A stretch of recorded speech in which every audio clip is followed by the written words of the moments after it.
Hey everybody, it's Brad from the Big Family Homestead, and I have a very, very special treat for you today.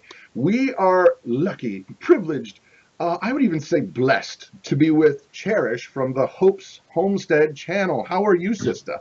I'm good. How are you doing? I am finer than a frog's hair. And I got to tell you what, for those who don't know that she is one of the newest and most awesome additions to the Homestead Network. If you don't know, you need to know about her channel. And that's what we're talking about today because she's a unique young lady and she's got some stories to tell and she's not afraid to share. I'm So not. tell us about your channel. My channel, I actually started kind of an accident. I started homesteading by accident, and I started looking for people who had never done anything. I kind of wanted to see the beginning of someone's homestead, not the completed project or the in progress project. And so I couldn't really find anybody, so I decided to do it myself and show people the trouble you can run into, the craziness that happens, and how fun and rewarding it is to actually do this. So Well, that's how I started. and I gotta say, just for those people watching, I'm kind of picky in terms of where I spend my time on YouTube, what I watch and what I don't watch, just because it seems like there's never enough time in the day to see everybody's things, and you want to invest your time into stuff that's going to benefit you or that's going to be very entertaining.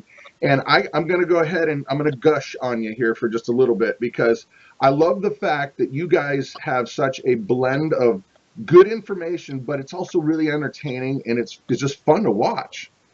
We're crazy.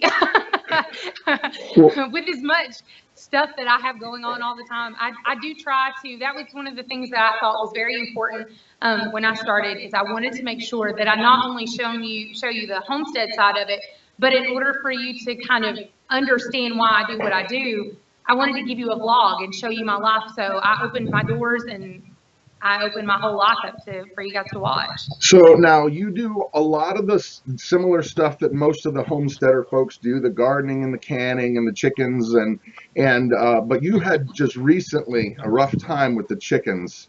So Yeah. do tell. So we moved into our house, and when we bought our property, we were not considering homesteading. We were both working. We thought we were getting the American dream. We This was not even something on the radar. Losing my job from us losing a babysitter, I ended up having to come home, and so when you go from two incomes down to one, you start looking for money saving tips really fast. Yeah. So that's how I discovered homesteading, was through a biscuit recipe, believe it or not. And when I started doing it, we called and made sure that we had all the okay. We live out in the country. We're out on county roads. People around us have farms.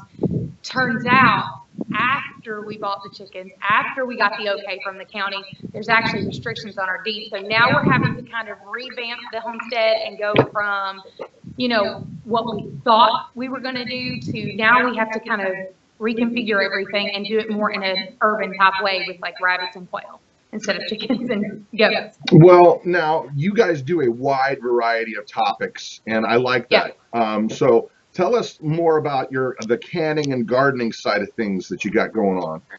The canning and gardening, believe it or not, I've said this a million times, and I'm going to say it a million more, is Pinterest is truly of the devil. Like, don't get on Pinterest because they're going to show you these beautiful things that are really not that attainable. So we tried straw bale gardening, hay bale gardening.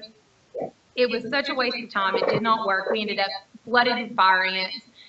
So late in the season, we got started and we've done a small garden. And I just learned to start canning. This year was the very first time I've ever canned. And it's also the very first time I've ever put anything in the ground, flower or otherwise. I've never gardened before. So it was very new.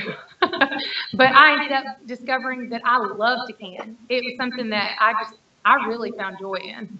Wow. Now, in terms, so you not to be too Yes, punny, I right? I can. can.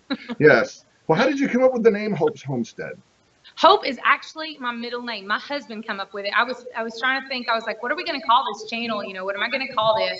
And he was like, well, why don't you use your middle name, Hope? Hope's Homestead. I was like, oh, Nice. makes sense.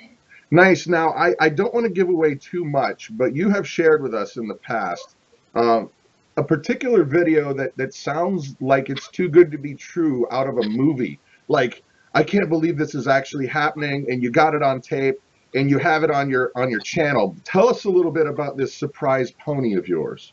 So the surprise pony, my mom actually found the pony on Facebook.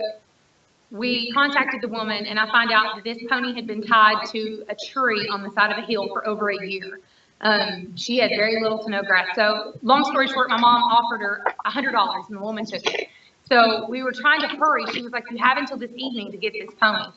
We don't know anybody with a trailer, so we decide to stuff the pony in the back of a minivan. Winning right there. She gets plus 50 so points. Bad. Like, I didn't get a lot of video of it because I was trying not to panic, because we're driving down the interstate with a pony sticking its head out the window, neighing at the cars driving by. She pushed. I asked my mom, I was like, do you want to put a tarp down? Oh, no, we're fine. Let's just put down an old blanket. 2 seconds into the drive, the pony moves the blanket, hoops all in the carpet. She's stomping on it. My mom actually has the seats that lay down in the van, and so the pony is stomping and crushing the seats. Awesome. It was the worst 45-minute drive ever. It sounds like something straight out of like a European vacation or Christmas vacation. So tell people now, because you're going to be doing live events on the Homestead Network Friday nights, 8 to 9 p.m. Eastern Standard Time. And what are they going to expect to see other than raging awesomeness? There's no telling. That's the best part. There's truly no telling, because I'm kind of a loose cannon, but not in a bad way, I would say. No, I really enjoy getting to talk to people. I really enjoy the community that the Homestead Network is starting to build. I've been on your guys' live shows. Like, I've been watching everybody else and joining in, and I'm really excited to be able to be the face this time on the camera and get to talk to people. So that's what they can expect. Okay, so Friday nights, 8 o'clock to 9 o'clock, Hope's Homestead. And it's a BYOP event. Bring your own pony. You can, if you got chickens, whatever you got to do. But encourage folks I would like to encourage folks before, like right now, go ahead and open up a new tab on your browser, type in Hope's Homestead, and subscribe, because you don't want to miss out on the content. It's good stuff. It's quality, fun, entertaining, and you're also learning some things. And so I would encourage you, make sure you go on over and subscribe. But for right now, the very last thing, let's just say, hypothetically, someone is thinking, I think I can get into homesteading. I think I could actually do some of this, and they're kind of riding the fence. What would be your final word to encourage them? I would say there is nothing, if you find your passion in this, there is going to be nothing that will frustrate you more, put you closer to God more, and truly give you a pure sense of joy and satisfaction as being able to create and produce things by your own hands to provide for your family. So if you want to have true joy and some true trying moments, start homesteading. Wow. You were very eloquent, and I could hear you, but what happened was the wind is blowing into your camera, and everything you just said was almost inaudible. So I think it's a perfect example of what can or may happen in a live setting. Yeah, because I'm outside, because my dog would go bananas if she heard somebody talking. She'd think that it's somebody for her. No. This is perfect, though, because now they got to come and watch you Friday at 8 o'clock to hear what they missed out, right? Right. So, exactly. Cherish from Hope's Homestead, thank you so much, and we will be on live, and we'll try to keep all the pony comments to a minimum. You guys have an amazing day.